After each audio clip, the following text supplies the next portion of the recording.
يهده الله فلا مضل له ومن يضلل فلا هادي له أشهد أن لا إله إلا الله وحده لا شريك له وأشهد أن محمدا عبده ورسوله وبعد.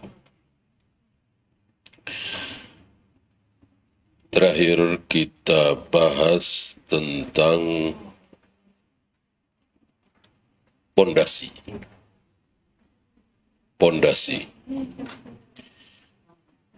Di ibarat sebuah bangunan, maka ilmu tauhid adalah pondasi. Yang paling penting, ibu bisa bayangkan,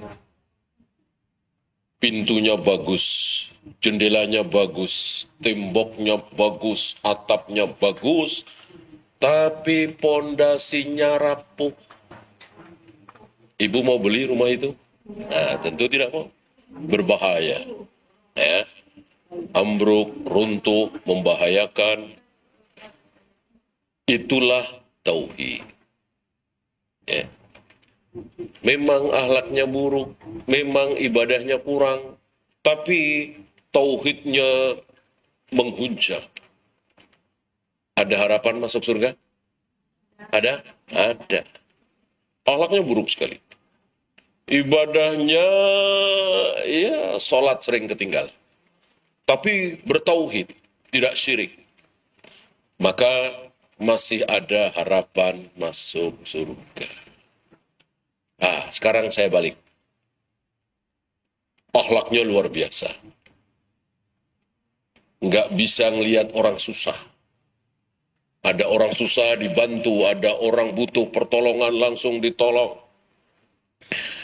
Ngutangin orang nggak pakai mikir-mikir, jarang nagih, senyum, ramah, amanah, kan mengagumkan ini.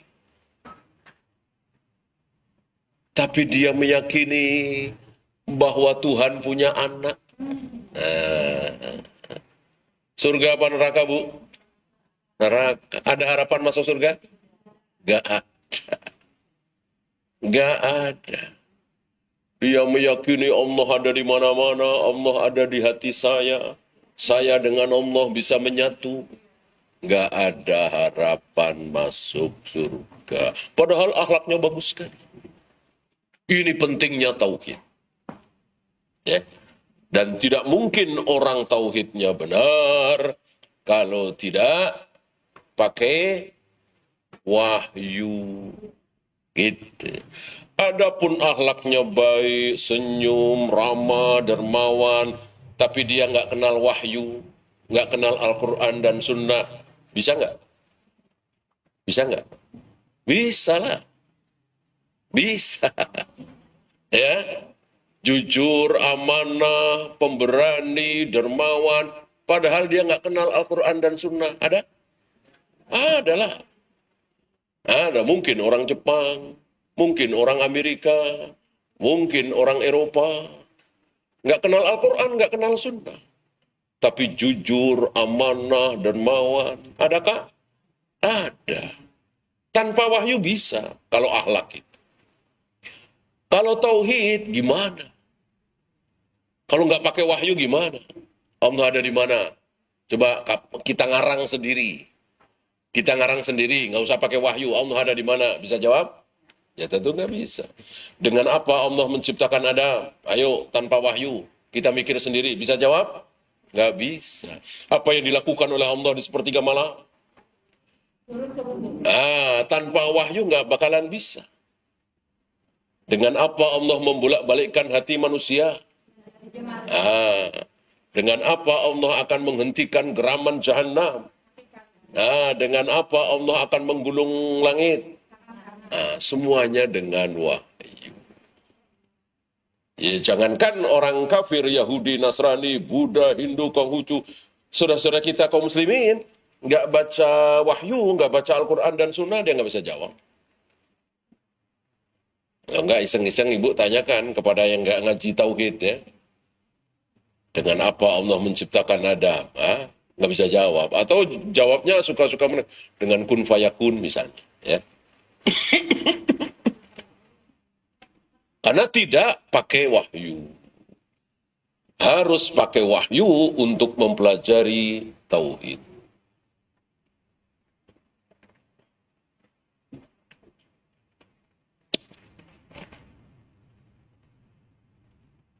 Wahadzal asasu amran. Pondasi yang dimaksud ada berapa? Kemarin udah belum ya? Ya. Pondasi wahadzal asas amrani. Pondasi yang dimaksud di sini ada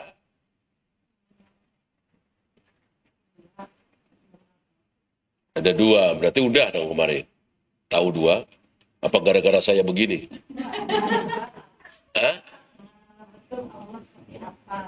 Oh, berarti udah ya. Yang pertama apa?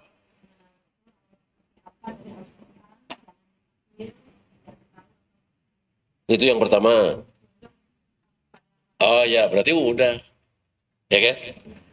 Kalau udah berarti lewat ya. Yang pertama, sihhatul ma'rifati billah. Jadi kita betul-betul mengenal Allah itu. Yang seperti tadi. Dari mana? Yang disukai oleh Allah apa?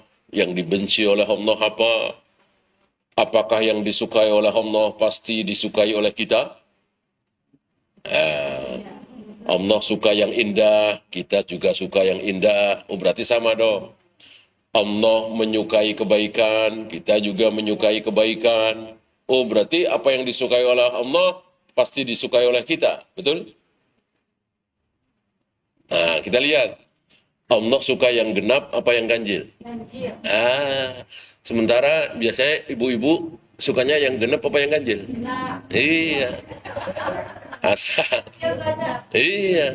Asal beli rambutan, beli mangga, beli ikan, genepin dah bang. Ibu-ibu suka yang genep kan?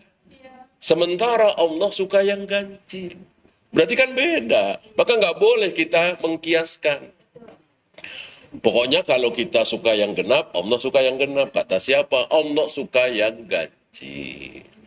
Oleh karena itu, jumlah langit ganjil, jumlah bumi ganjil, bacaan istighfar ganjil, tawaf sa'i ganjil, melempar jumrah ganjil, wudu ganjil. Hampir semuanya ganjil. Karena Allah menyukai yang ganjil, Allah sendiri jumlahnya ganjil. Satu kan ganjil. Ya, satu tidak genap. Berarti beda. Jadi jangan pernah menyimpulkan apa yang disukai oleh Allah pasti disukai oleh kita. Enggak. Bahkan Allah mengatakan asa an takrahu syai'an wa huwa khairul lakum.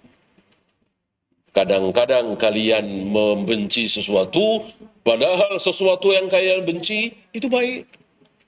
Kadang-kadang kalian mencintai sesuatu, padahal sesuatu yang kalian cintai justru buruk. Pernah ngalamin, Bu? Pernah ngalamin? Ibu mencintai sesuatu, ibu mencintai seseorang, dulu mungkin ya,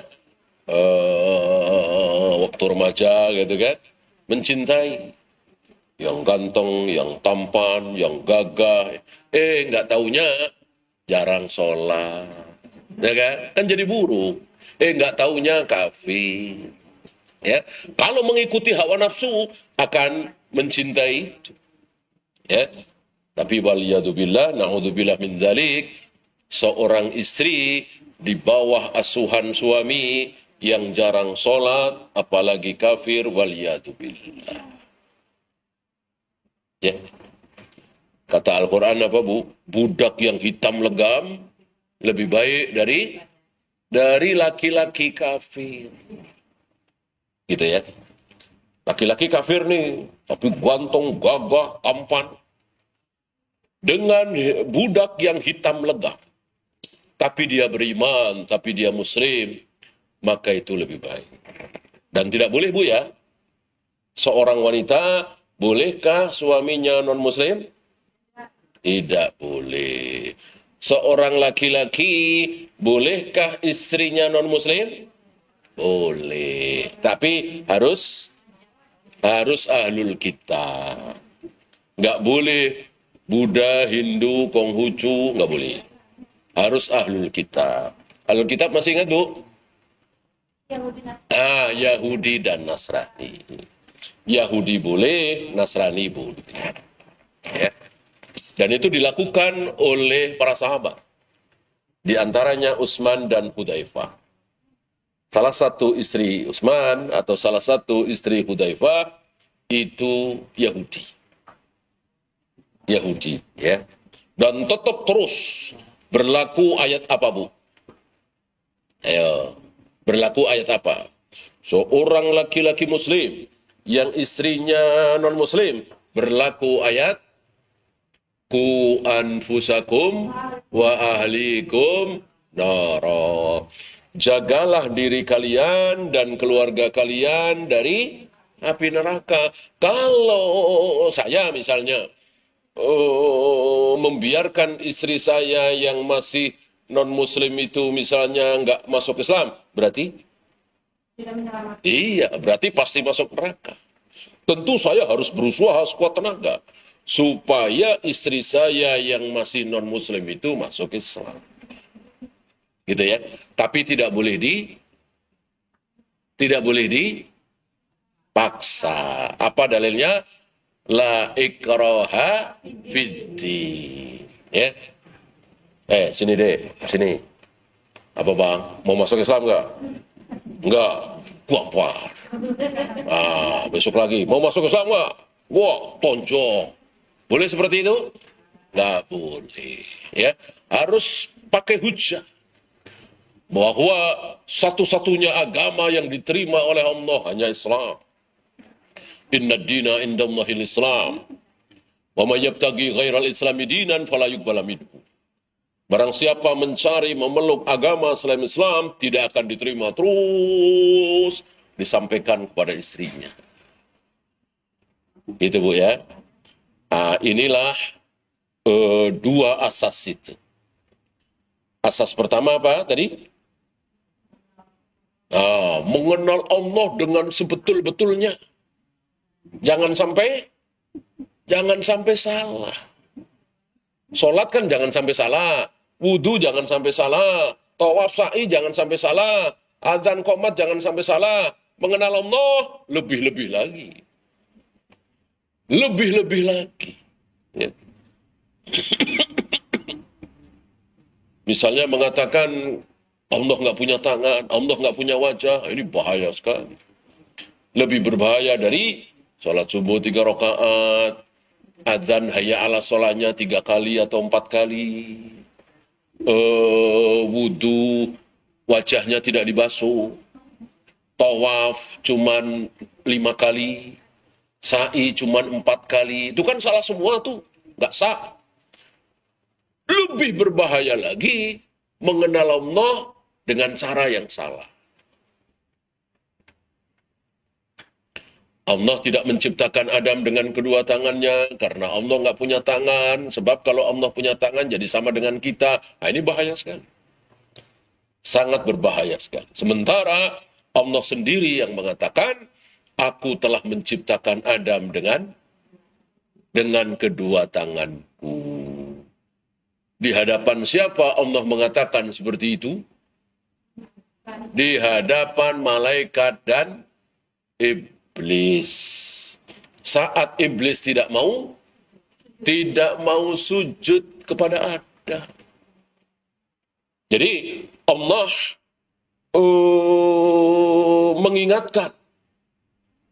mengingatkan iblis yang mungkin lupa atau pura-pura lupa, ya, nggak mau sujud kepada Adam karena merasa lebih hebat dari Adam.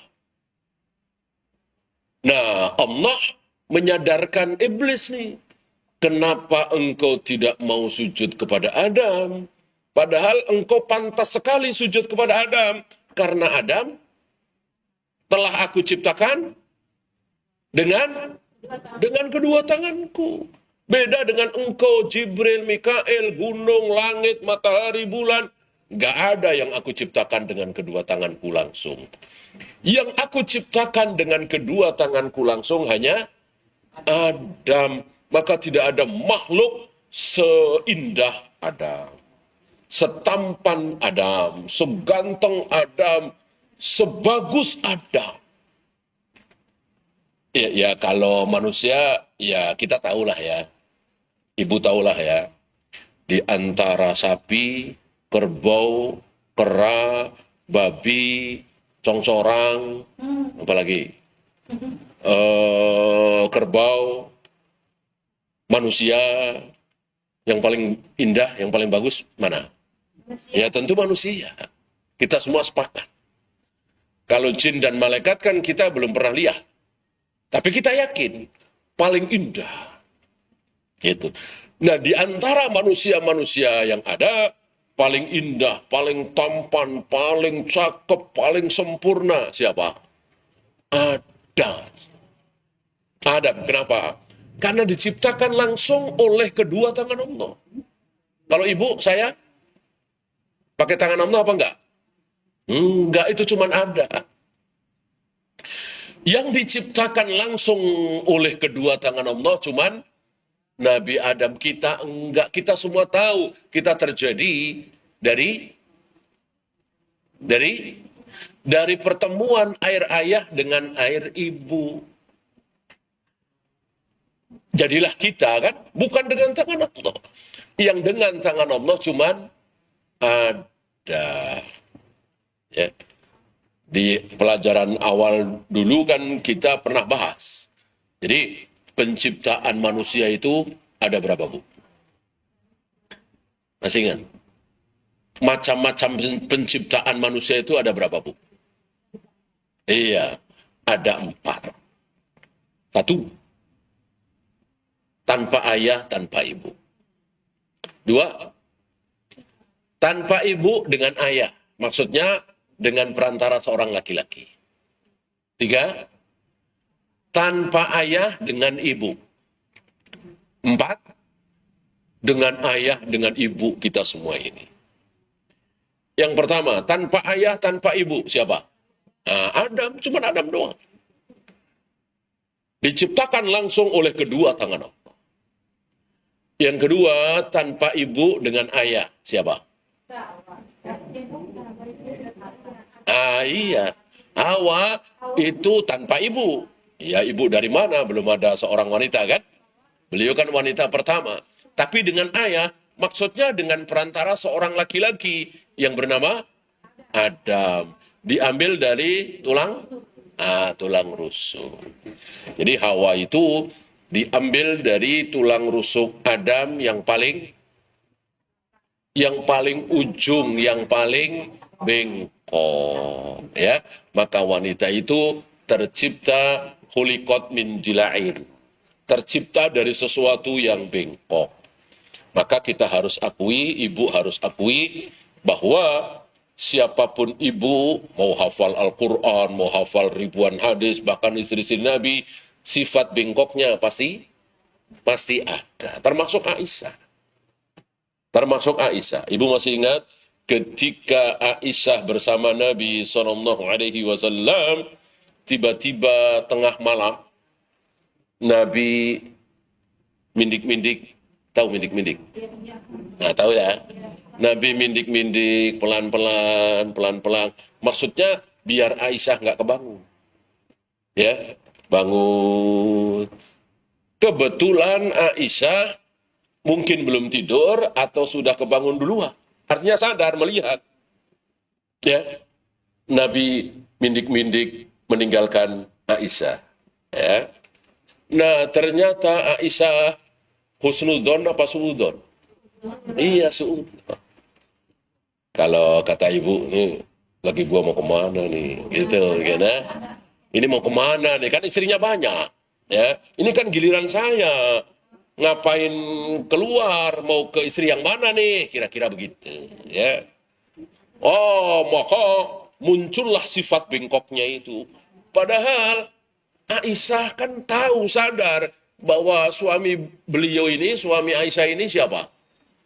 Rasulullah Muhammad Sallallahu Alaihi Wasallam, yang pasti jujur, amanah, nggak neko-neko, nggak kayak suami ibu barangkali ya. Nah, ya pasti nggak sama lah ya. Suami siapapun dengan suami Aisyah pasti nggak sama.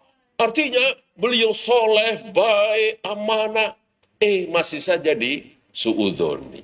Ya, maka Rasul keluar, Aisyah cepat-cepat pakai pakaian, cadar, ini itu menguntit. Nabi kencang, Aisyah ikut kencang. Nabi pelan, Aisyah pelan. Nggak mau tahu mau kemana nih. Nggak taunya Rasul kemana? Ke kuburan bakti. Ini akhir-akhir kehidupan beliau. Disitulah Nabi seolah mengucapkan kalimat perpisahan kepada ahlul baqi. Ini sekaligus pelajaran bagi kita bahwa ketika kita meninggal bukan berarti kita ketemu dengan orang yang sudah mati, justru berpisah. Lah kalau masih hidup kan Nabi masih bisa menziarahi, mengucapkan salam. Ketika Nabi wafat ya sudah sendiri-sendiri, udah masing-masing. Ya. Begitu Nabi selesai, Aisyah langsung lari, takut ketahuan ya kan? Nguntit, langsung lari ke rumah. Begitu Nabi sampai ke rumah Aisyah, Aisyah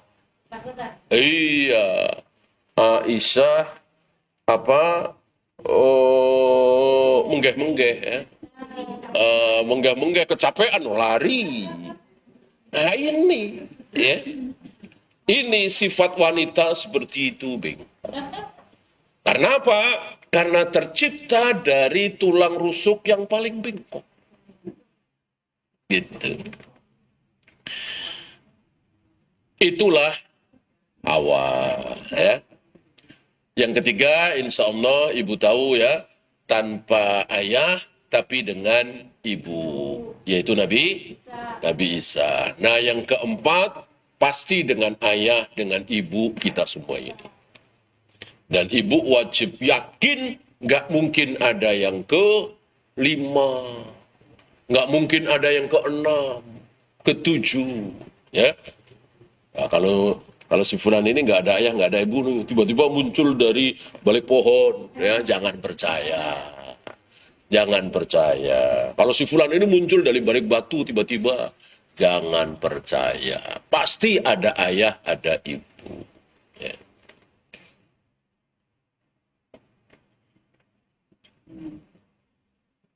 Ini salah satu sifat Allah yang wajib kita yakini. Bahwa Allah memiliki tangan. Tangannya berapa, Bu? 2. Tangan Allah 2, kata Allah sendiri. Nggak usah kita bahas. Nggak usah kita bahas. Ya. Akan habis waktu kita, akan habis energi kita, membahas sesuatu yang bukan wilayah kita. Udah serahkan saja kepada Allah. Intinya kita yakin seyakin-yakinnya bahwa Allah memiliki tangan 2, yang dengan kedua tangan itu Allah menciptakan ada. Dan seterusnya. Ini sebagai contoh saja. Nanti akan dibahas lebih lanjut oleh beliau bagaimana telapak tangan, bagaimana telapak kaki, bagaimana jari, bagaimana genggaman, ya, bagaimana apa lagi?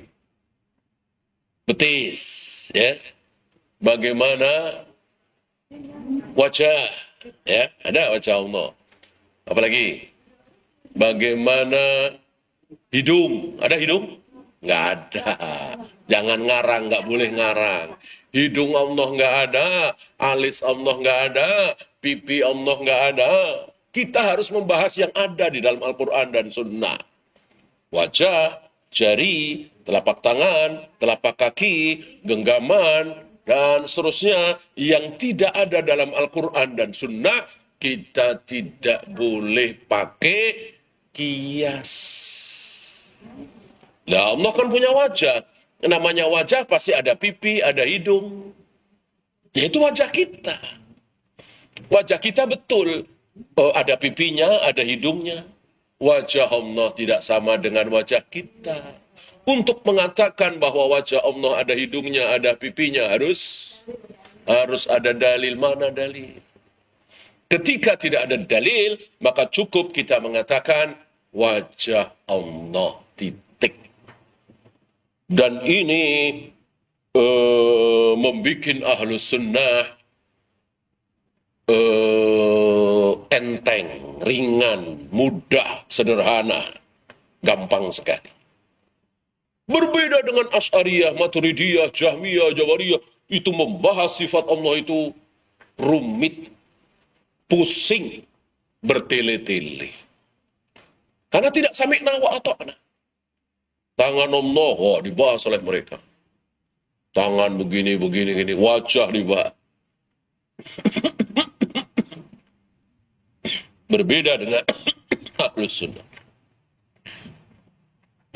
Ya, yang kedua. Yang kedua apa, Bu? Tajridul inqiyadi lahu. Betul-betul tunduk. Tunduk setunduk-tunduknya kepada Allah dan Rasulnya. Allah dan Rasulnya mau bilang apa tentang Allah, kita tunduk setunduk-tunduknya.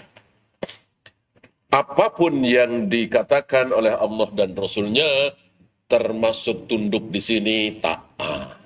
Ya, jangankan kita disuruh, cuman dikasih info saja, khobar saja, Ahlus Sunnah nurut. Apalagi disuruh. Gitu. Maka logikanya, orang yang tauhidnya bagus, insya Allah,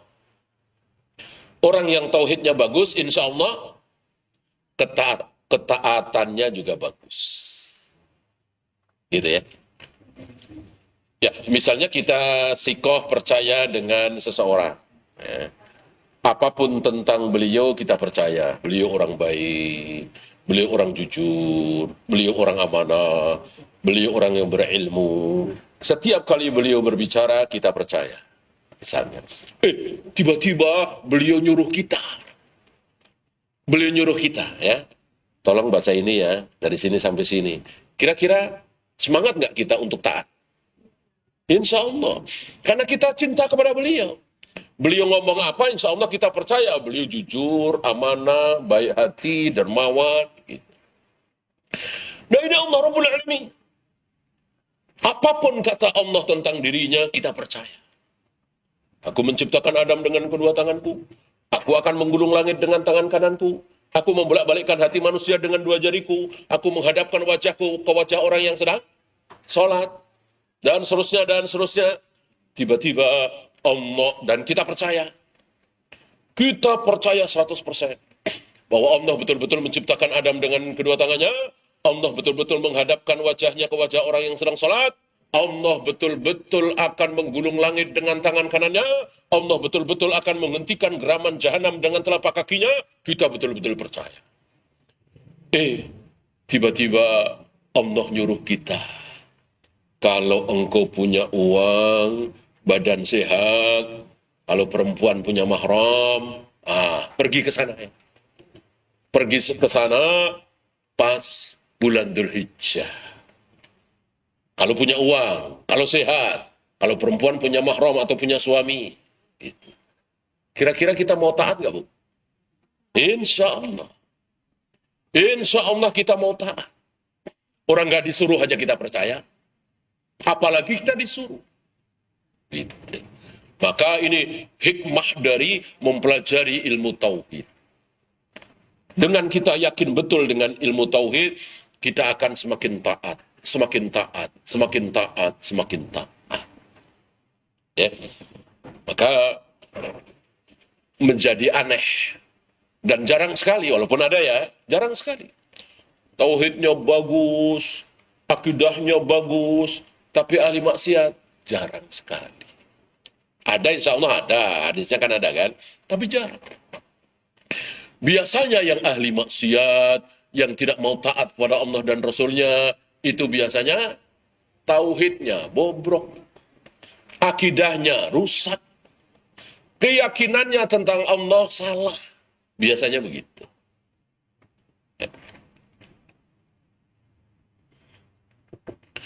Maka dikatakan di sini tajridul inqiyadi lahu wa li rasulihi sallallahu alaihi wasallam duna ma siwahu, di luar yang lain. Jadi untuk yang lain stop Bu ya. Nah, mau kata si A, kata si B, kata si C, tapi itu bukan kata Allah, bukan kata Rasulullah, tolak. Gitu.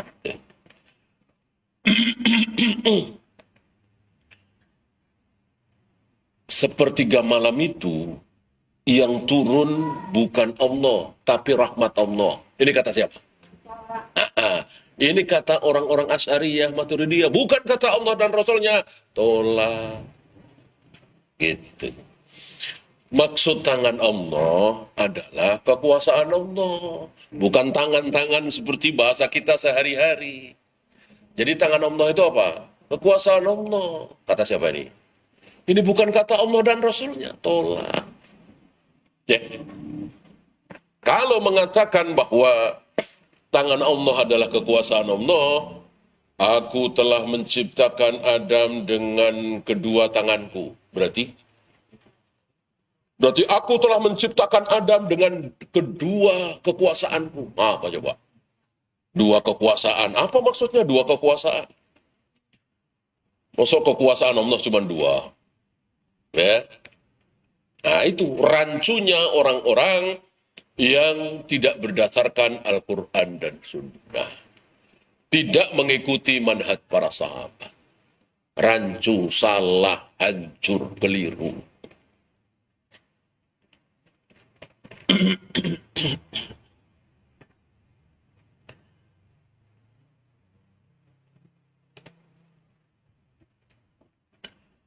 Nah, untuk hanya mengikuti Allah dan Rasulnya tentu dalam segala hal agama Bu ya. Yang paling besar tentu masalah tauhid. Gitu. Masalah fikih pun, ya iyalah. Ibu dengar udah ratusan kali, bahkan ribuan kali. Ada orang baca Al-Quran, selesai baca Al-Quran, ditutup dengan Shadaqallahul Adzim. Ya kan? Tetapi ibu belajar. Ibu tahu bahwa Rasulullah dan para sahabat tidak pernah mengakhiri bacaan Al-Quran dengan Shadaqallahul Adzim. Kira-kira ibu mau ngikutin kebanyakan manusia itu apa ikut Rasulullah? Tentu ikut Rasulullah. Jangan sekali-kali mengucapkan Shadaqallahul Adzim setelah selesai baca Al-Quran. Walaupun itu baik. Ya baik kan? Shadaqallahul Adzim artinya bagus sekali. Ya. Apa yang tidak dicontohkan oleh Nabi salah. Kalau itu berupa ibadah, ibadah apa ayo? Ibadah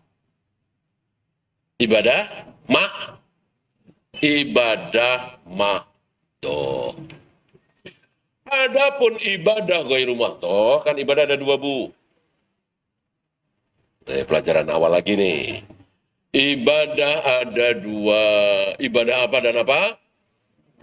Ibadah mahdoh dan ibadah ghairu mahdoh. Ayo coba contoh ibadah mahdoh. Contohnya aja dulu dah.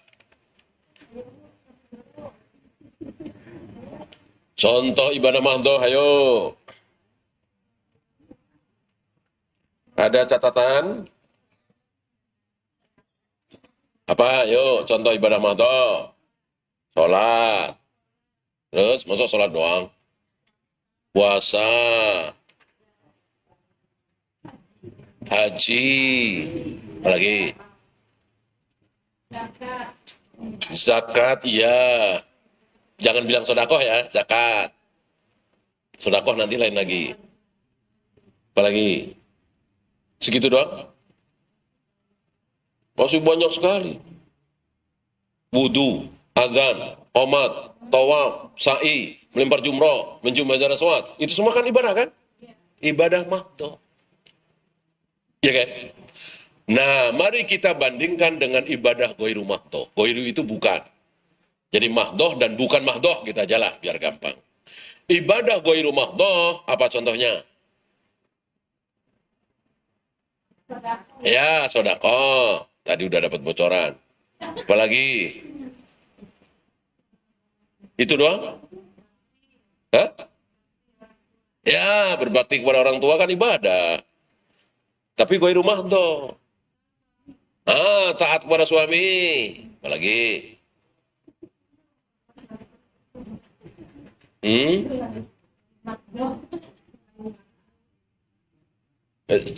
Cuman 3 doang. Iya, membantu orang lain. Senyum, ibadah nggak senyum? Iya. Senyum, nolong orang, nyingkirin duri, paku dari tengah jalan. Itu semua ibadah. Dan itu ibadah ghairu mahdoh.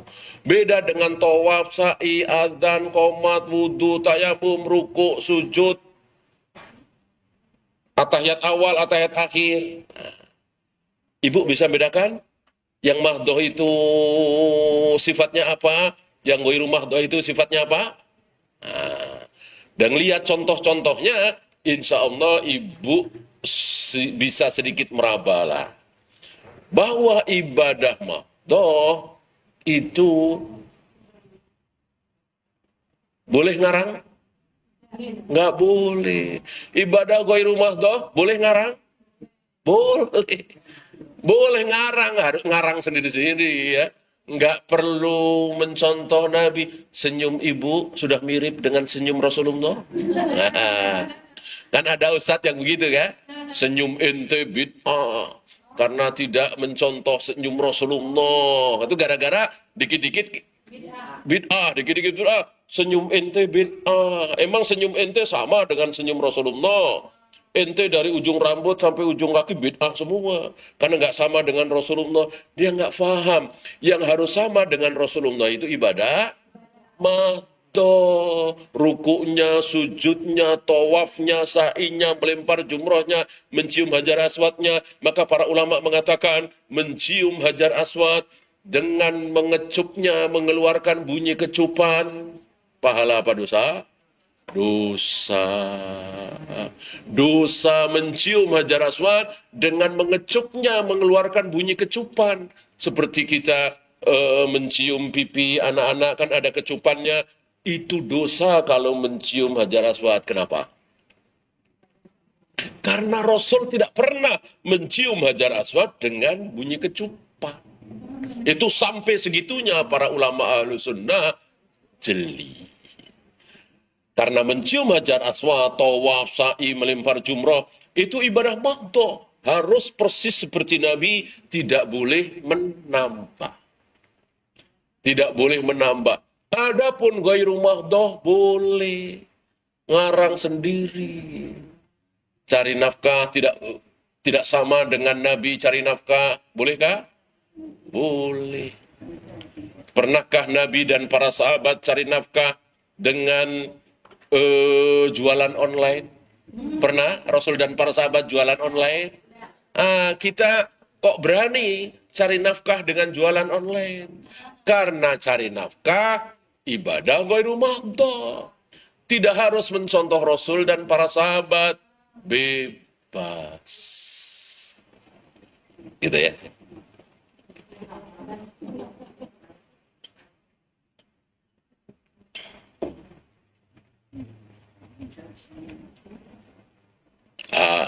Mungkin ada pertanyaan, gimana caranya ya membedakan yang mahdoh dengan ghairu mahdoh?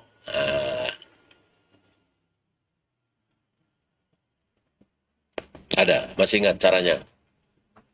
Cara membedakan mana yang mahdoh dengan ghairu mahdoh, caranya ada berapa?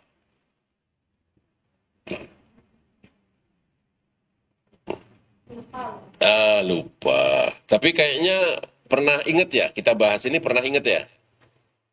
Cara membedakan mana ibadah mahdoh dan mana ghairu mahdoh, caranya ada 3. Pertama, ibadah mahdhah tidak bisa dicerna oleh akal kita.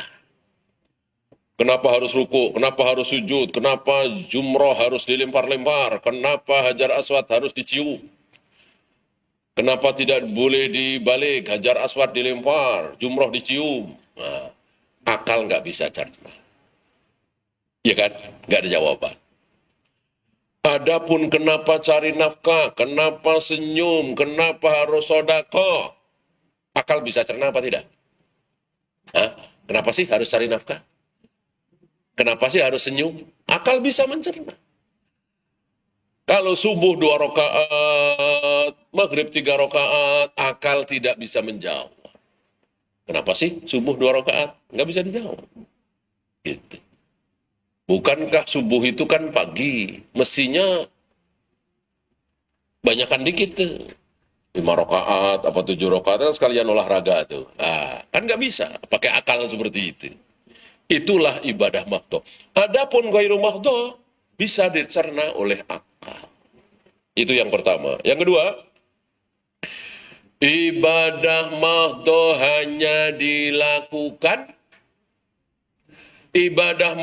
hanya dilakukan oleh kaum muslimin. Ya. Pernah dengar orang Hindu melempar jumrah? Orang Buddha adzan, qomat? Orang Konghucu tawaf, sa'i, sholat? Nggak ada. Ibadah mahdhah hanya dilakukan oleh kaum muslimin. Sedangkan ghairu mahdhah dilakukan oleh semua manusia. Yang sodako, bantu orang, birrul walidain, cari nafkah, itu seluruh manusia, muslim dan non-muslim. Itu cara membedakan mana mahdhah, mana ghairu mahdhah. Oleh karena itu ada tokoh yang pernah bilang begini, Maulid Nabi itu walaupun Rasul nggak melakukan, kita boleh melakukan. Karena Maulid Nabi itu ibadah ghairu mahdhah, tidak harus mencontoh Nabi. Nah, jawabannya ini. Adakah orang Buddha, Hindu, Konghucu, Yahudi, Nasrani merayakan Maulid Nabi? Kan nggak ada. Maka Maulid Nabi ibadah mahdhah, bukan ghairu mahdhah. Tapi karena Nabi dan para sahabat tidak pernah mencontohkan, jadinya nggak boleh dilakukan. Jadinya bid'ah. Ya. Satu lagi. Ibadah mahdhah manfaatnya bukan di dunia. Manfaat adzan, manfaat qomat, manfaat wudu, manfaat tawaf, manfaat sa'i, rukuk, sujud, gak ada di dunia. Coba. Ibu pernah mendapatkan manfaat ibadah mahdhah di dunia? Habis baca Al-Quran, kemudian pusing-pusing hilang. Habis melempar jumroh, batuk-batuk hilang. Habis azan, qomat, kemudian pegel-pegel hilang. Kan nggak ada begitu. Manfaatnya nanti di akhirat, bukan di dunia. Kalau di dunia malah ya banyak menimbulkan mudorot kan. Habis melempar jumroh, capek, pegel. Habis baca Al-Quran, sejam, 2 jam, serak. Kan gitu. Beda dengan ibadah ghairu mahdhah, manfaatnya langsung terlihat di dunia. Ketika kita cari nafkah, langsung kelihatan manfaatnya? Iya. Ketika kita senyum, ketika kita nikah, ketika kita sedekah, langsung kelihatan manfaatnya. Gitu Bu ya. Jadi, ketika ibu melakukan sebuah perbuatan, kok perbuatan itu hanya dilakukan oleh kaum muslimin, gak ada non-muslim yang melakukan, maka ibu tahan. Jangan lakukan. Sebelum ibu tahu ini Rasul dan para sahabat pernah melakukan. Gitu. Atau ibu tahu perbuatan ini nggak bisa dicerna oleh akal. Perbuatan ini nggak bisa dicerna oleh akal. Kalau saya masak, kalau saya nyuci, kalau saya ngepel, ini bisa dicerna oleh akal. Ini naruh lilin. Lilin berapa? 10 misalnya ya. Dinyalakan. Sudah nyala, ditiup lagi. Gitu ya. Ini bisa dicerna oleh akal apa tidak? Gak bisa dicerna oleh akal. Stop. Jangan. Sebelum ada contoh dari Rasul dan para sahabat. Kalau ada contoh dari Rasul dan para sahabat, umur 10 tahun, maka cari lilin 10, nyalain, udah nyala ditiup lagi. Kok ada riwayat Rasul dan para sahabat melakukannya, jangan ragu-ragu kita melakukan. Ya, ya sama dengan Rasul melempar jumrah, Rasul mencium hajar aswad, Rasul wudu, tayamum. Gak bisa dicerna oleh apa. Tapi kan Rasul yang mencontohkan. Kita ikuti beliau manusia termulia di muka bumi ini. Nggak pernah salah, nggak pernah bohong. Kalau salah, langsung diluruskan oleh Allah. Jadinya benar. Gitu ya.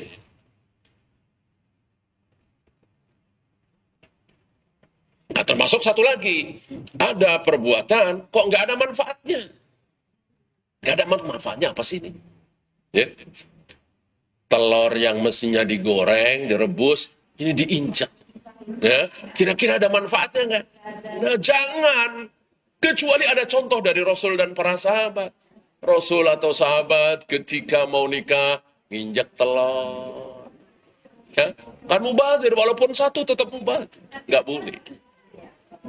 Ya. Namanya mandi di kamar mandi, ya. Ini mandi, siraman di depan orang banyak. Ini kan nggak masuk akal. Ya. Dan seterusnya, dan seterusnya. Apapun lah. Kalau ibu mendapati sebuah perbuatan, kok nggak ada manfaatnya, stop. Sampai ada keterangan bahwa itu dilakukan oleh Rasul dan para sahabat. Ya.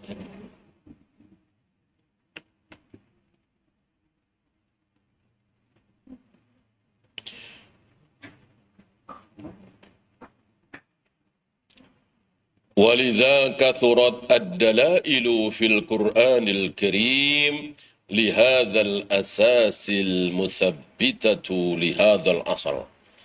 Ini banyak sekali dalilnya dari Al-Quranul Karim. Jadi kaum salaf itu membahas segala sesuatu pasti dengan dalil. Ya, karena agama Islam adalah agama dalil. Maka jangan pernah mengatakan sesuatu, melakukan sesuatu, terutama ibadah makhluk tadi, tanpa dalil. Ya. Minimal ibu ada yang ditanya lah. Ya. Kalau ibu harus tahu, oh ini di surat sekian sekian, ini hadis riwayat Sunan An-Nasai dari Abu Hurairah, nggak harus seperti itu. Ya. Intinya ketika ibu punya orang yang ibu percaya,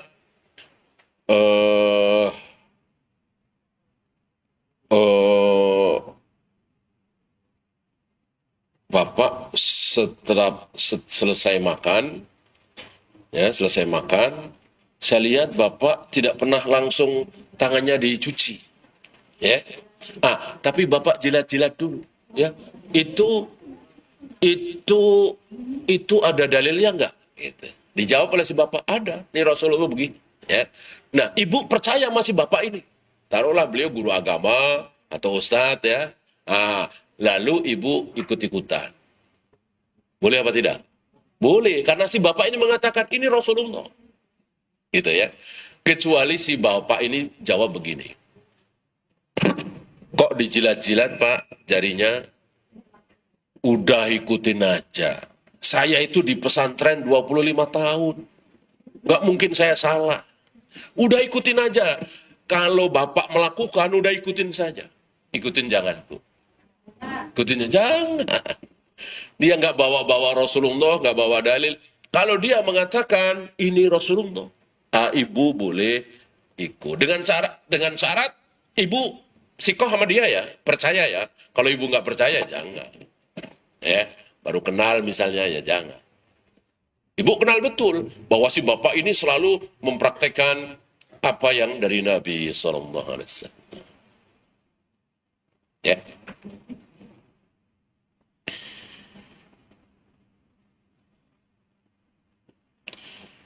Bal la takadu taqlu ayatun min ayatihi min dzikrin li asma'illahil husna. Dalam masalah asma'ul husna, nama-nama Allah, sifat-sifat Allah, itu hampir ada di setiap di setiap ayat, bukan surat lagi, Bu. Ayat Al-Quran ada berapa? Masih ingat kira-kiranya? 6 ribuan. 6 ribuan ayat-ayat Allah, hampir semuanya ada nama Allah, ada sifat Allah.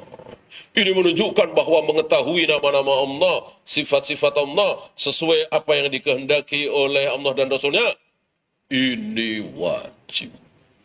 Ya. Jangan dianggap sepele. Yang ibu apal, apa ya? Ayat kursi lah ya. Ayat kursi insya Allah ibu apal kan? Coba ibu hitung dari Allahu la ilaha illallah sampai terakhir ada berapa nama Allah, ada berapa sifat Allah, ya. Qul a'udzu birabbin nas, apal? Qul a'udzu birabbil falaq, apal? Berapa coba itu? Nama Allah, sifat Allah. Bismillahirrahmanirrahim, satu ayat, itu ada berapa? Ada 2. Ada 3 dengan Allah-nya ya. Allah kan termasuk nama.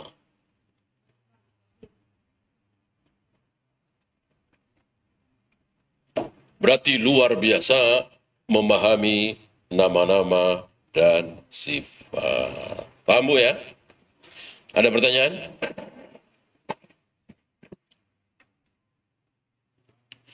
Habis ini nanti kita bersoal jawab ya. Mimma yadullu dalalatan wadihatan ala ahammiyatil ilmi biha. Ini menunjukkan bahwa mengetahui tentang asma wa sifat sangat-sangat penting sekali. Abu Jahal, Abu Lahab, kafir Quraisy, menjadi kafir, menjadi kekal di neraka. Salah satunya gara-gara tidak tahu sifat Allah. Saya nanya, Abu Jahal, Abu Lahab menyembah Allah apa tidak? Menyembah. Abu Jahal, Abu Lahab menyembah Allah. Ibu jangan sampai salah faham ya. Abu Jahal, Abu Lahab menyembah Allah. Abu Jahal, Abu Lahab cinta kepada Allah apa tidak? Cinta Allah yang bersaksi di Al-Quran. Yuhibbunahum kahubbillah.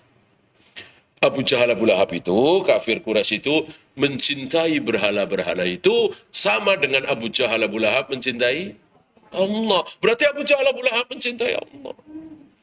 Bukan cuman Allah yang dicintai. Ada Lata, Uzza, Ubal, Manat. 300 lebih. Juga dicintai. Nah, itu hakikat syirik begitu. Ya.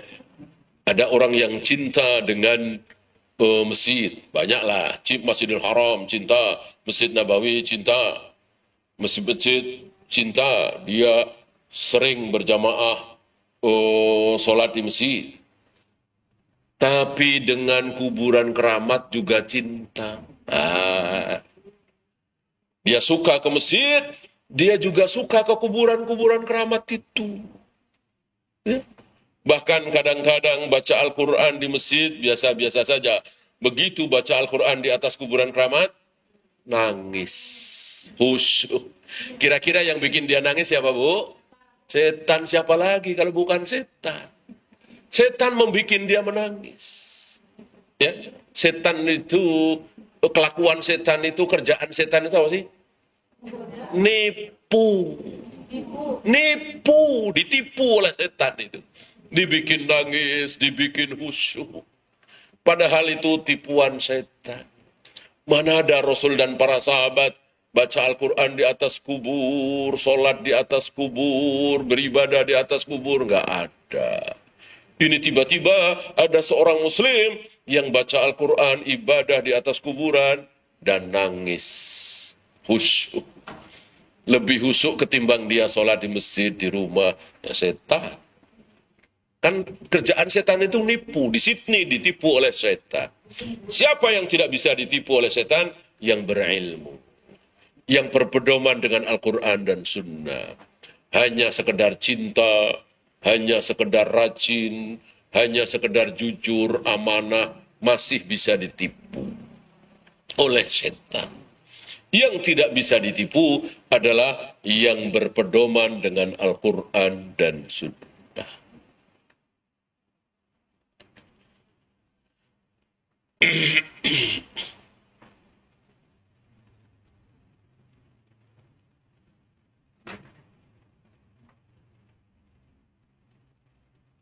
Ya, silakan. Ada pertanyaan?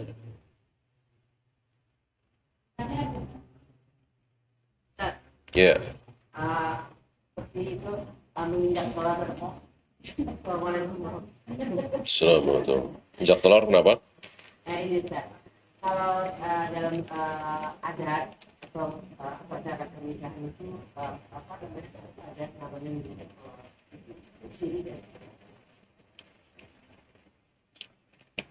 Kalau ada iktikad keyakinan tertentu, syirik. Ibu masih ingat hakikat syirik itu apa? Nah, meyakini sesuatu yang bukan asbab menjadi asbab.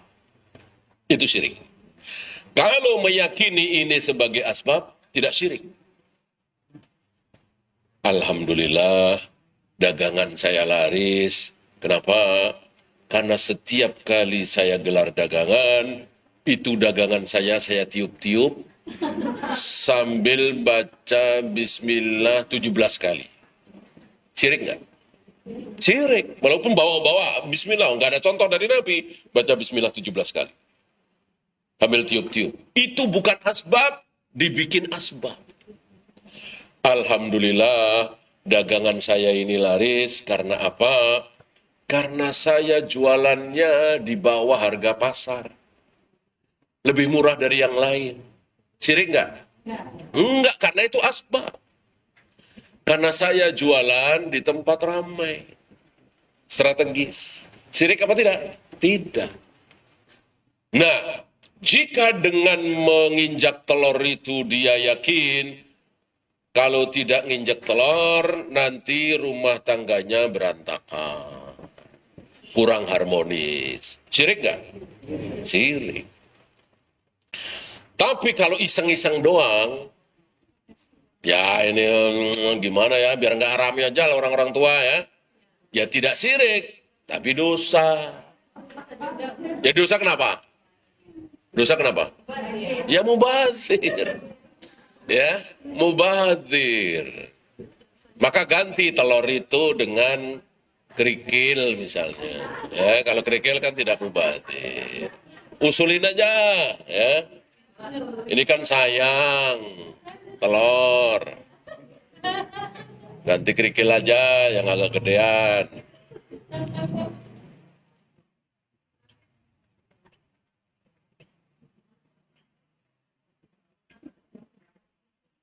Kecuali i'tikad itu dari Nabi, ya. Dengan banyak sedekah, insya Allah rizki akan bertambah. Syirik enggak? Enggak, karena memang itu sabda Nabi. Siapa yang ingin rizkinya tambah, perbanyaklah sedekah. Siapa yang ingin dipanjangkan umurnya, rajin-rajinlah silaturahim. Siapa yang ingin dijauhkan dari berbagai macam penyakit, bala, banyak-banyaklah sedekah. Ini semua kan dari Nabi. Wadawu amradakum bis sedekah. Obati penyakit kalian dengan cara memperbanyak sedekah. Ya.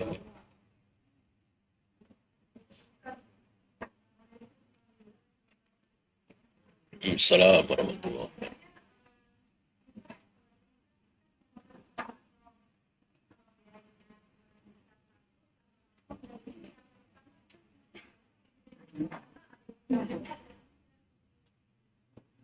Yang bilang tidak boleh siapa?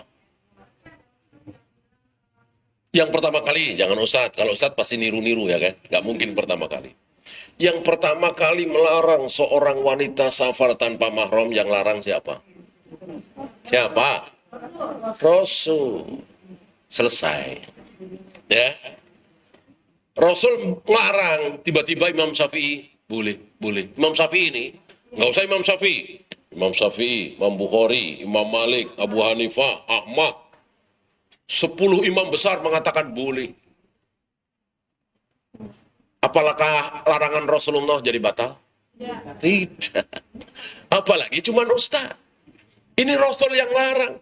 La tahillu li imra'atin tu'minu billahi wal yaumil akhir. Tidak halal bagi seorang wanita yang mengaku beriman kepada Allah dan hari akhir. Antusafira salasata layalin. Bersafar 3 hari 3 malam. Walaysa ma'aha tu mahramin. Tanpa seorang mahram atau suami. Ini mau lajnah daimah, mau Syekh bin Bas, mau kesepakatan ulama Saudi, nggak bisa menganulir sabda Nabi. Nabi yang mengharamkan.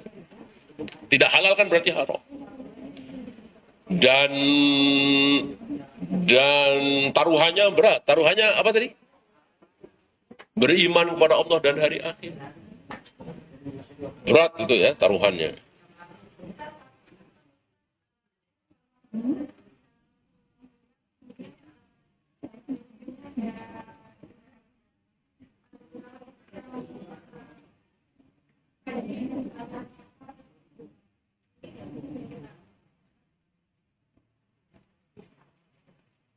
Riwayat itu betul sekali. Aisyah pergi haji tanpa suami. Suaminya sudah wafat kan Rasulullah. Tanpa ayahnya Abu Bakar. Abu Bakar sudah wafat. Tanpa abang, tanpa adik laki-laki. Tapi jangan lupa, Aisyah waktu itu pergi haji bersama. Bersama ratusan atau ribuan anak laki-lakinya. Siapa? Hah? Aisyah disebut apa? Iya, ibunya kaum muslimin. Jadi seluruh kaum muslimin itu anak beliau. Seluruh laki-laki yang ada di situ anak beliau. Berarti beliau bersama anak-anak beliau. Anak mahram apa bukan? Mahram. Makanya seluruh laki-laki muslim tidak boleh menikahi Aisyah. Tidak boleh menikahi Ummu Salamah. Tidak boleh menikahi janda-janda Nabi. Masuk nikah sama ibunya. Jadi kurang jeli Ustadz ini. Ya. Aisyah pergi haji bersama ribuan mahramnya, anak-anaknya. Lah kalau bukan Aisyah kan ya nggak mungkin. Ya daftar jadi Ummul Mukminin. Ya. Biar saya jadi Ummul Mukminin gimana caranya? Ya nggak bisa lah. Ummul Mukminin itu ibunya orang-orang mukmin. Siapa? Seluruh istri-istri Nabi. Seluruh istri-istri Nabi disebut, dianggap, distempel sebagai ibunya kaum muslimin. Paham Bu ya?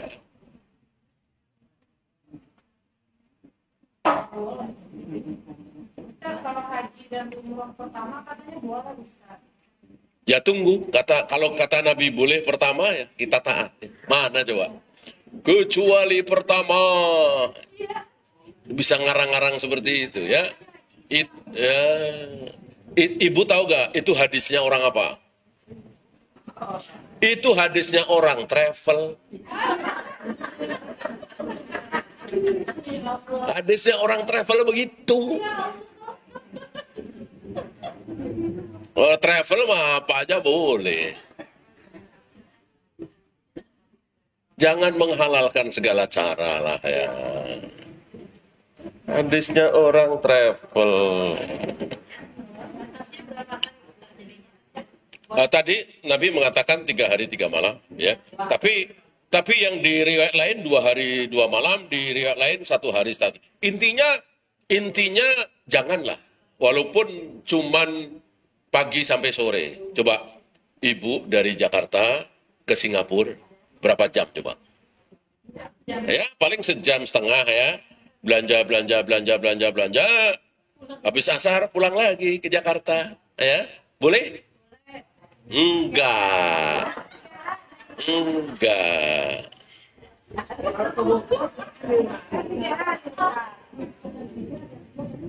Iya, Nabi mengatakan 3 hari 3 malam. Wa fi riwayatin 2 hari 2 malam. Wa fi riwayatin 1 hari 1 malam. Ini menunjukkan bahwa itu uruf. Tahu uruf? Kebiasaan waktu itu. Karena di zaman Nabi tidak mungkin ada orang safar kurang dari 3 hari 3 malam itu nggak mungkin. Iya kan pelan gitu ya. Nah, maka 3 hari 3 malam, 2 hari 2 malam, 1 hari 1 malam bukan batasan. Itu sifat. Sifat safar hari itu tidak mungkin kurang dari 2 hari 2 malam, apalagi 1 hari 1 malam ya. Kalau hari ini kan mungkin sekali tadi kan. Berangkat pagi, sore sudah sampai Jakarta lagi, ke Singapura, Kuala Lumpur.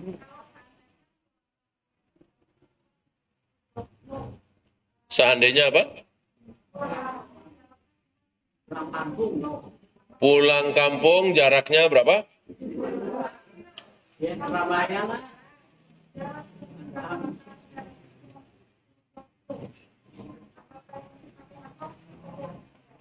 Jarak tidak jadi ukuran, yang jadi ukuran adalah sebut, ya. Maka sebut saja, misalnya kita mukim di sinilah ya, Cempaka Putih misalnya. Sebut saja, apa Cikampek, apa Purwakarta, apa Bandung, apa Serang, ya. Ah itu uruf.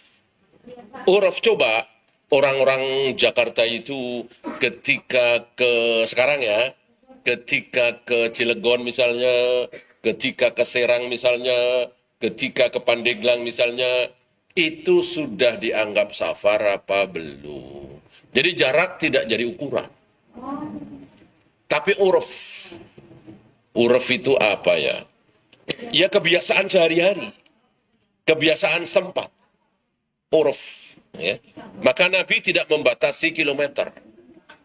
Nabi juga tidak membatasi berapa hari per hari. Jadi uruf.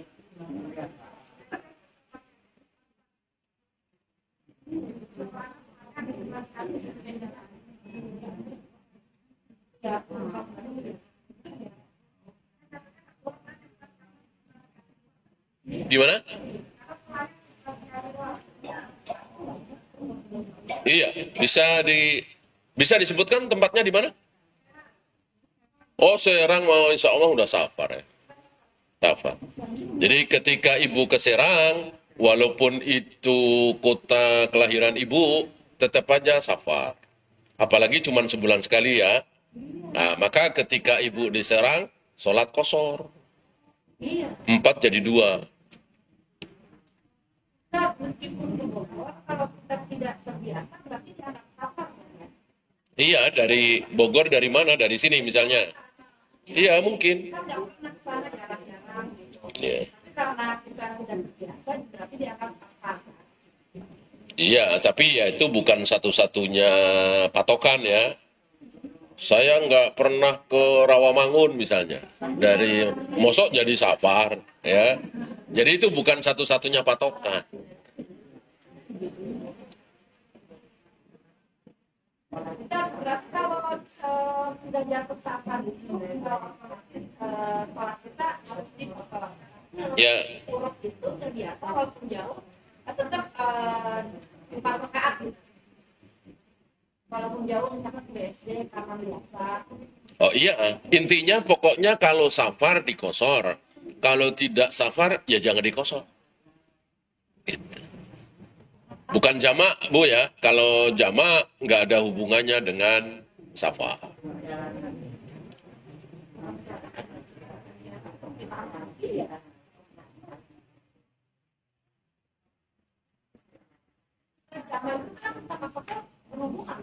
Tidak, tidak, tidak ada hubungannya.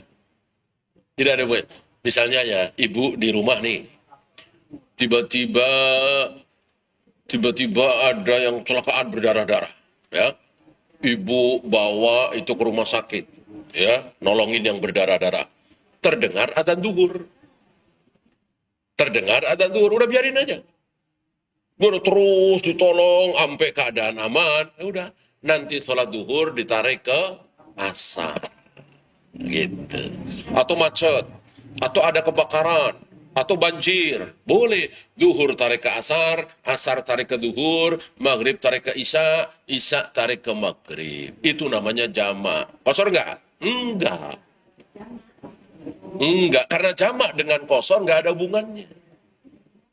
Kecuali ibu sedang di Surabaya, misalnya pulang kampung ya, Lebaran misalnya, di situ ada sesuatu, mungkin banjir, mungkin macet, nah, berarti kosor juga, jamak juga, kosor juga. Nah sebaliknya, ibu di Surabaya, seminggu misalnya di Surabaya, nggak ngapa-ngapain, di rumah orang tua atau di rumah saudara, ya, boleh dijamak? Jangan. Tapi di kosor. Jadi zuhur 2 rakaat, asar 2 rakaat, isya 2 rakaat. Walaupun waktunya luang. Tercela dan sombong ketika kita tetap sholat 4 rakaat. Kecuali kita jadi makmum. Kecuali ibu jadi makmum, imamnya penduduk setempat 4 rakaat, tentu harus ikut 4. Kalau ibu sholat sendiri, zuhur tetap 4 rakaat padahal safar, sombong. Allah nggak suka. Ini kosor itu kan apa? Apanya Allah? Keringanan sodako. Allah tidak suka sodakohnya ditolak. Maka jangan nolak sodakoh dari Allah ketika kita safar. Jangan sholat 4 rakaat. Yang enggak memang seperti itu. Dan tidak usah sholat qobliyah ba'diyah. Kecuali qobliyah subuh. Selama kita safar aja. Mungkin 3 hari, mungkin 5 hari, mungkin seminggu, bahkan Ibnu Umar pernah 2 bulan. Pernah 2 bulan di Azerbaijan, beliau selalu mengqosor sholat. Sebelum kita pulang, selagi masih safar.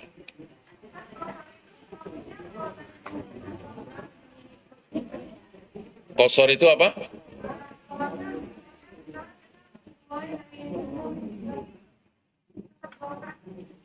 Iya, zuhur tapi 2 rakaat. Asalnya 2 rakaat, enggak, zuhur di waktu zuhur, asar di waktu asar. Itu jamak, yang ditarik itu jamak. Ini jamak apa kosor yang ditanyakan? Iya, jamak kosor itu saya contohkan tadi ya. Misalnya kita lagi di Madura, kan safar tuh. Nah pas di Madura itu ada kebanjiran misalnya. Ada masakoh lah, ada kebakaran. Jamak juga, kosor juga. Kalau kita nggak ada apa-apa waktu di Madura itu, bengong-bengong segala macam, iya maka sholat duhur di waktu duhur, sholat asar di waktu asar, sholat maghrib di waktu maghrib, sholat isya di waktu isya, tapi yang 4 jadi iya. Maghrib tetap 3, mosok jadi 1,5. Maghrib tetap 3. Gimana? Ya. Jadi di waktu zuhur itu saya itu satu rakaat. Lihatnya jangan kosong boleh nggak? Iya boleh kalau ada masakoh. Nggak ada kosong karena sudah sama aja. Jangan. Jangan. Ya coba aja ibu ke Mekah Madinah. Safar enggak? Iya, sholat duhur, waktu duhur kan? Sholat asar, waktu asar kan? Di Mekah Madinah kan? Nah, itu yang benar. Masa ibu di mentang-mentang di Mekah Madinah, habis sholat duhur, langsung sholat asar? Begitu? Jangan. Nanti sholat asar enggak? Ya jangan. Kan nggak ngapa-ngapain. Nggak ngapa-ngapain. Sayang kan 100.000 di situ ya kan? Jangan. Jadi subuh datang, duhur datang, asar datang, maghrib datang. Kan nggak ngapa-ngapain. Kecuali ibu sibuk nih. Ini jam sekian harus sampai Jeddah nih, harus sampai bandara. Asar tarik ke duhur. Ya, alhamdulillah ngaji ya. Kalau sholatnya di waktu Ustaz, kalau yang itu kan nggak sholat masjid gitu ya, lagi haji itu berarti kita mau sholat aja ya? Iya, sendiri. Iya. Sendiri atau berjamaah sesama musafir. Iya, dua. Asar dua, duhur dua, isya dua.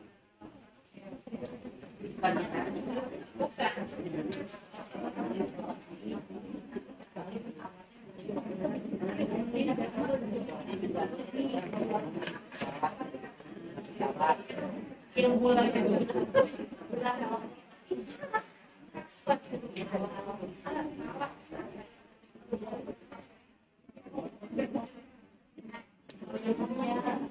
Ada lagi?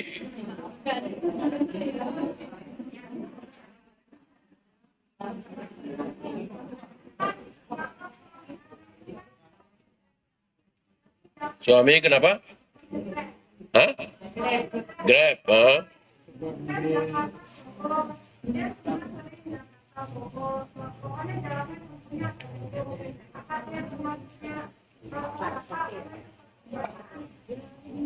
Iya, makanya tadi kita bahas ada uruf di situ ya. Kalau memang urufnya itu tiap hari situ, insya Allah enggak ya. Ya, ya. Kecuali ketika suami ibu, ya mungkin bisa dibilang sebulan sekali belum tentu narik ke Bogor. Bisa ya. Tapi kalau tiap hari, insya Allah enggak. Ya. Untuk Bogor ya. Kalau untuk Singapura, Kuala Lumpur, pilot tiap hari, ya tetap aja Safar.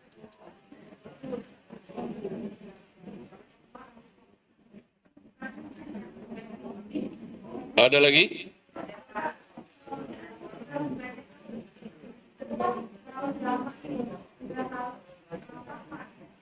Jamak tidak harus safar, betul tadi. Jadi ibu di rumah nih Cempaka Putih, tapi ada masakoh, ada kesulitan tadi, apa banjir, apa macet, apa ini dan itu, boleh dijamak. Tetap 4-4. Dan jamak itu nggak boleh ngarang ya. Artinya duhur tarik ke asar, asar tarik ke duhur, maghrib tarik ke isya atau isya tarik ke maghrib, isya tarik ke subuh boleh nggak? Nggak ada. Subuh tarik ke duhur ada nggak? Nggak ada. Atau asar tarik ke maghrib ada? Nggak ada. kalau dalam perjalanan waktu itu keburu salat maghrib kita lakukannya lebih baik ya. Dalam perjalanan, Tentunya tidak keburu macet. iya, nggak keburu salat maghrib. Ya nggak usah, tarik aja ke isya. Jadi jamak jadinya. Iya, jamak ke isya. Jangan kodok, jangan kodok. Tapi kalau sholat itu ada. Enggak, yang ada kodok puasa. Kodok sholat nggak ada. Yang ada kodok puasa. Kodok itu kan kita bisa milih. Saya akan mengkodok puasa saya nanti 2 bulan lagi. Nanti 1,5 bulan lagi gitu kan. Nah kalau sholat kan nggak bisa. Saya akan kodok sholat saya ntar malam aja. Besok pagi aja. Nggak bisa. Begitu kita sadar kita belum sholat, duhur misalnya, Padahal waktu itu sudah jam 5, detik itu juga kita harus sholat duhur. Ya. Nah, ini yang belum dulu.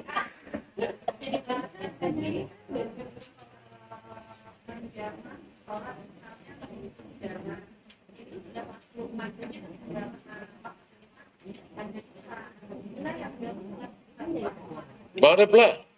Sholat jangan ditukar-tukar. Namanya sholat itu maghrib dulu baru isya, isya dulu baru subuh, subuh dulu baru duhur, duhur dulu baru asar, dan seterusnya. Nggak boleh isya dulu baru maghrib. Nggak boleh asar dulu baru duhur. Tentu duhur dulu baru asar. Enggak, perlu dalil itu. Kalau duhur dulu udah jelas itu hukum asal. Namanya sholat duhur dulu baru asar. Ya. Dan itu kan cuma niat ya, yang membedakan kan cuma niat. Orang tua kita dulu misalnya zaman dulunya untuk nikah ada sholat gimana? Nggak ada, kodok sholat itu nggak ada. Taruhlah dulu waktu remaja, waktu muda, sering melalaikan karena ya namanya belum ngaji, belum sadar ya. Nah sekarang sudah ngaji, sudah sadar, merasa berbuat dosa, meninggalkan sholat, maka sholat yang pernah kita tinggalkan, mau kita bayar dengan jutaan rokaat, nggak akan terbayar. Kita sholat lagi, selesai, sholat lagi, nggak akan terbayar. Satu-satunya jalan adalah bertaubat, mohon ampun kepada Allah, Allah Maha Pengampun. Justru kalau kita bayar, kita qadha, seolah-olah kita bisa menebus, seolah-olah kesalahan kita bisa tertebus. Ya, jangan, mohon ampun saja. Silakan. Kan kita dulu misalkan suka mulai puasa tuh ya, tapi kita berapa banyak kita lupa ya, kita berapa banyak kita lupa. Nah sekarang ini kita cara membayarnya dengan menjalankan puasa sunnah itu boleh nggak? Oke diniatkan bayar hutang tapi di atas puasa sunnah, misalkan di atas Senin Kamis atau di atas Daud itu boleh nggak niat seperti itu? Niatkan puasa Daud saja, niatkan puasa Senin Kamis saja, niatkan puasa Syawal saja. Sebab kalau niatkan mengkodok, nggak akan terkodok. Kalau kita dulu meninggalkan puasa itu karena sengaja, melalaikan. Kecuali dulu karena haid, karena nifas, kemudian lupa, belum kita bayar, bisa. Tapi kalau betul-betul melalaikan, mau dibayar dengan puasa setiap hari sampai kita meninggal, nggak akan terbayar. Satu-satunya jalan adalah dengan bertaubat. Adapun ibu memperbanyak puasa sunat, ya boleh, bagus. Tapi niatnya puasa sunat. Gitu.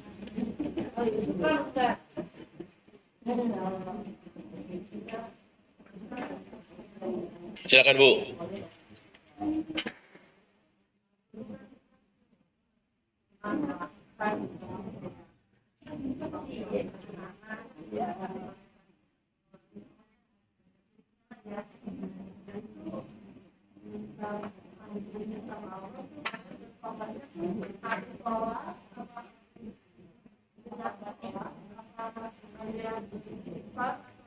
Istighfar saja.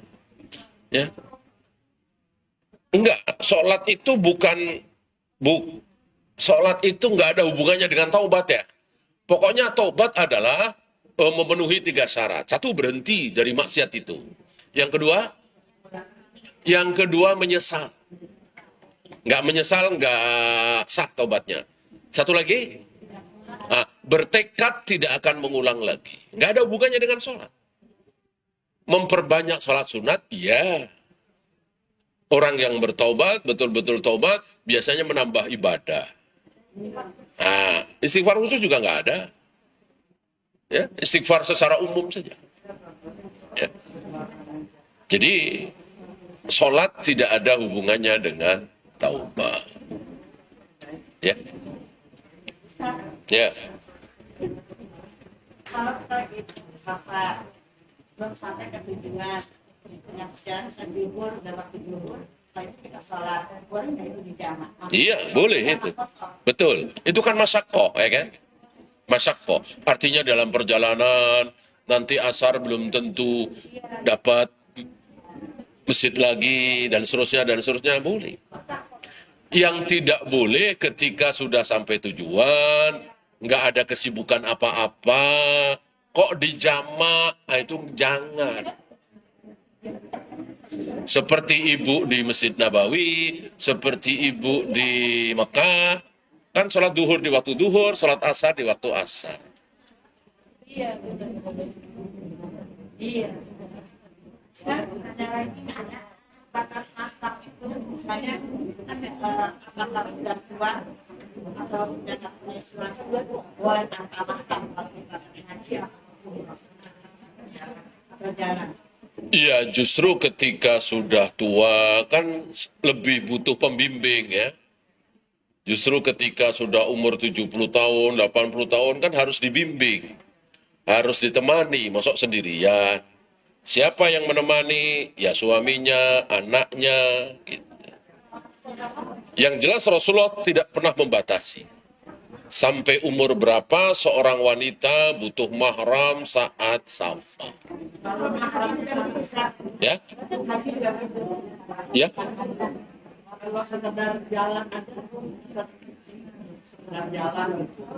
Ya boleh lah. Ibu jalan sendirian ke Rawamangun, ya boleh. Kan belum safar.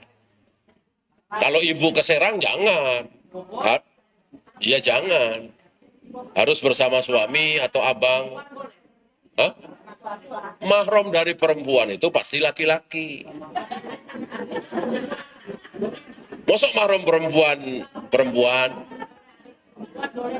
Hah? Ya suami. Anak. Adik. Abang. Paman. Ponakan. Ya udah deh.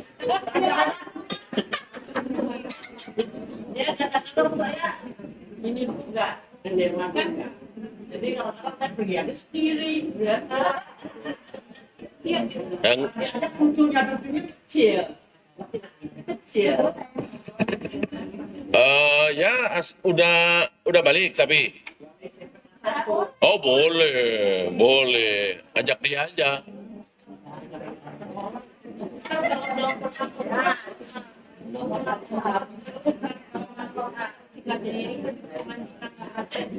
Berarti belum mampu.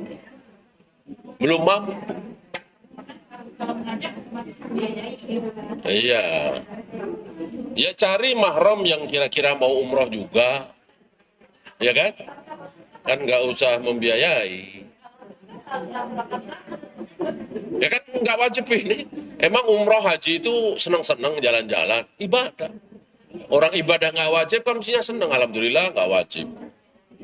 Ya, kecuali jalan-jalan senang-senang. Kan umroh haji bukan senang-senang. Bukan jalan-jalan.